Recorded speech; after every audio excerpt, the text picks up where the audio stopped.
That was a weird sound.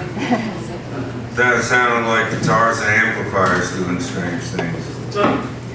But I did not, as much as I loved their music, I fell deeper and deeper into blues, and I did get into Muddy's band, and once I was on the road, I was immersed in it every night.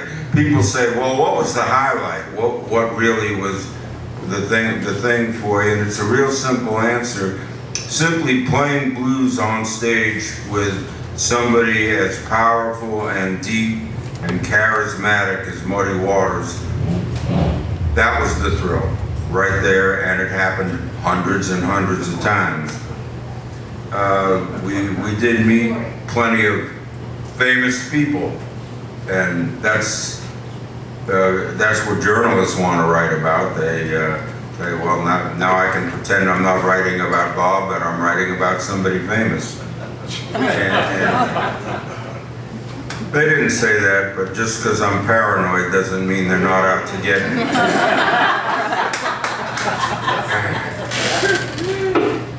But we, in 1975, Muddy was getting ready to do his last album for Chess Records, and he said, we're going to go to Woodstock, New York, and there's a guy out there that's a drummer that's going to produce the record, and it was Levon Helm from the band. And we had Paul Butterfield on it. We also had Garth Hudson from the band, a few other fine musicians, and Muddy brought me and Pantop Perkins from his road band along with him so that he would have something familiar to hear. And I had just got this guitar and I brought it. I've had this amplifier since well, it's been rebuilt a few times, but not in this millennium. And I got it for $40 in 1967.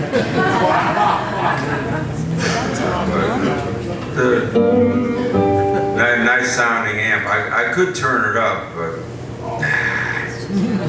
you want to hear what it sounds like when it rocks out? Yeah. Why not? Crack.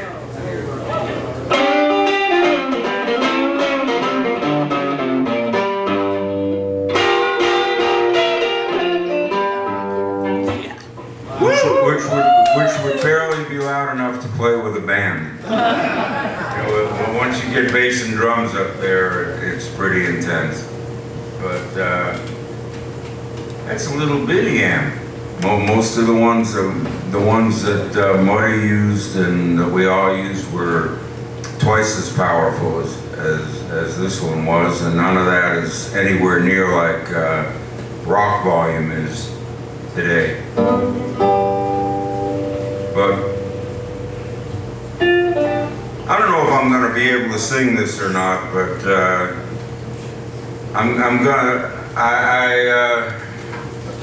I was sitting there and said, okay, I better get to work and try and make a living with this music.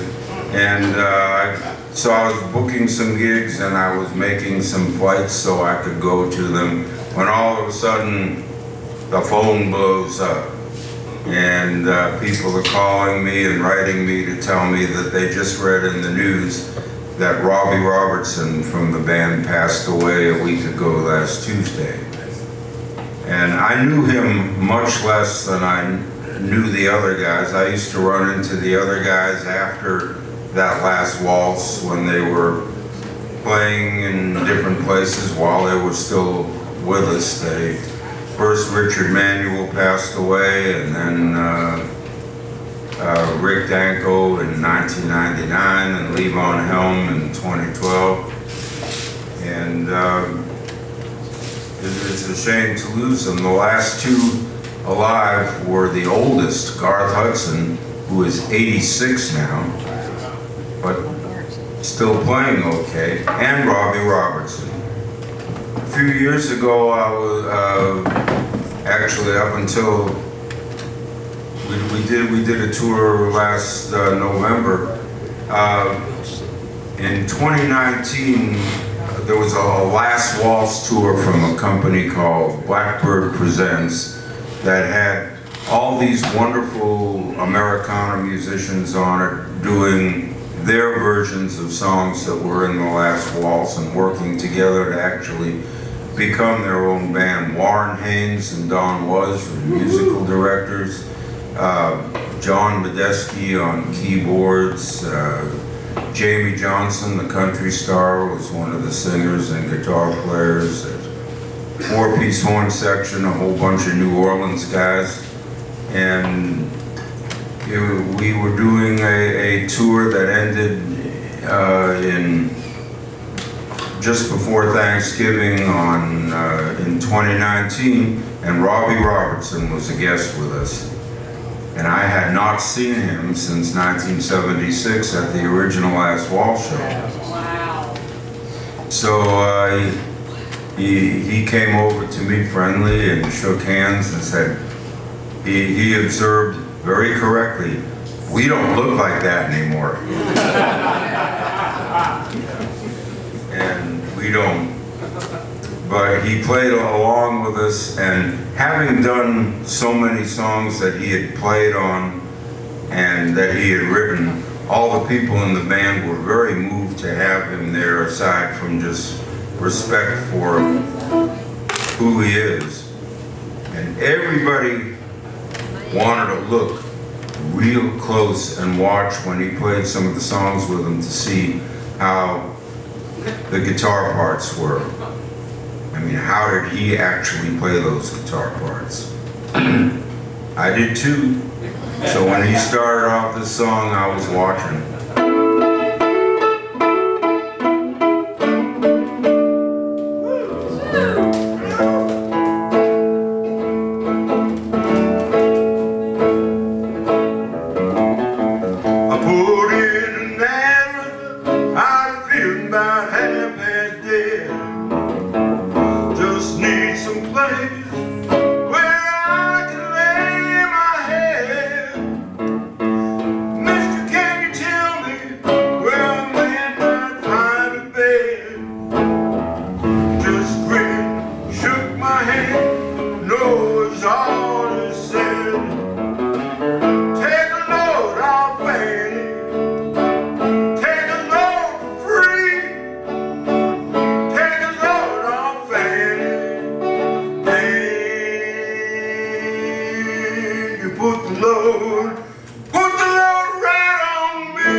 Go down this motion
Sorry to lose Robbie last week. I tell you what though, with that same Last Waltz production, we did a few in 2017, whereas we had as a special guest the other live one, now the only live one, Garth Hudson. And he was in his early 80s at the time. His health was not great, he was kind of frail, but his music was still there, and you put him behind the keyboard and he would make magic. He would do, when we did The Wait, he would do like a 10-minute piano introduction, and he would take you all across the universe and then set you back gently when he did the back to the chords to get into it. Just amazing improvisations that took us just all over to outer space and then brought us back gently to earth. And I had done, well, I was on the Last Waltz with him, saw him there mostly socially. He was a little busy playing all night long for 5.5 hours. But we had done that Woodstock album before. I got to talk to him a little bit and hear him play just in a social situation. But this time, I got to do a couple of late night breakfasts with Garth Hudson and his wife. And I asked him something that I always wanted to know. I said, when you're doing those improvisations and they don't seem to be ever the same twice, what are you thinking? What are you thinking when you do those things? Do you have them planned? Do you say, I'm going to do this next or that next? Or do you just let it go and channel something? And he told me something that kind of surprised me, but also kind of didn't. So what are you thinking about? And he said, oh, songs my mother used to play for me when I was a little baby. Yeah, wow, what an answer, huh? And he was taking that music and playing it virtuoso that he was too. By the way, you'll notice that there are some strange sounds on music by the band right from their earliest albums. He was using synthesizers in 1967. And nobody was at that time. It was something that you read about in science fiction magazines. But he figured out how to use them and make them, and would make these interesting sounds that still went good with a band that was playing Americana, folk music, blues, country. What a genius. But all from songs that his mother sang to him when he was a little baby.